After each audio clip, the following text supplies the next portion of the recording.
রাস্তা তখন প্রায় ফাঁকা, অল্প কিছু গাড়ি। মাঝে মাঝে রাস্তার মোড়ে টহল পুলিশ ছাড়া কেউ নেই। অ্যাম্বুলেন্সের ভেতরে থাকা দুইজন ক্লান্ত হয়ে ঘুমিয়ে পড়ল। ড্রাইভার অস্বাভাবিক চুপচাপ গাড়ি চালাচ্ছিল। মাঝে মাঝে তার চোখ আয়নার দিকে উঠছে, যেন সে পিছনের কফিনের দিকে তাকাচ্ছে। কলোরা চ্যানেলের পক্ষ থেকে আরও নতুন একটা গল্প দিলাম, আশা করি তোমাদের ভালো লাগবে। পুরো গল্পটা শোনার অনুরোধ রইল। গল্প অ্যাম্বুলেন্স থেকে লাশ উধাও। ঢাকার এক প্রাইভেট হাসপাতালে হঠাৎ ভোররাতে এক রোগী মারা যায়। রোগীর পরিবার ঠিক করল লাশটা গ্রামের বাড়ি নিয়ে যাবে দাফনের জন্য। ভোর ৫টার দিকে একটি অ্যাম্বুলেন্স ডাকা হলো। হাসপাতালের মরগ থেকে সাদা কাপড়ে মোড়ানো লাশ অ্যাম্বুলেন্সে তোলা হলো। পরিবারের দুজন মানুষও অ্যাম্বুলেন্সে উঠল। আরেকজন বাইকে সামনে সামনে যাচ্ছিল। রাস্তা তখন প্রায় ফাঁকা, অল্প কিছু গাড়ি। মাঝে মাঝে রাস্তার মোড়ে টহল পুলিশ ছাড়া কেউ নেই। অ্যাম্বুলেন্সের ভেতরে থাকা দুইজন ক্লান্ত হয়ে ঘুমিয়ে পড়ল।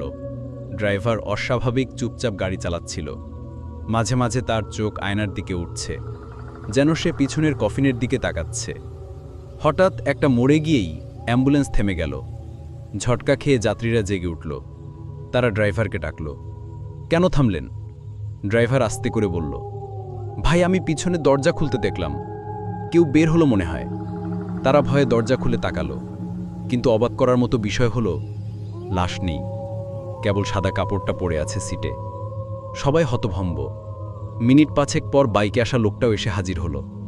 সে ভয়ে কাঁপতে কাঁপতে বলল, আমি স্পষ্ট দেখেছি অ্যাম্বুলেন্স থেকে একটা সাদা কাপড় পরা মানুষ নেমে গেল, কিন্তু তার পা মাটিতে লাগেনি, বাতাসে ভেসে যাচ্ছিল।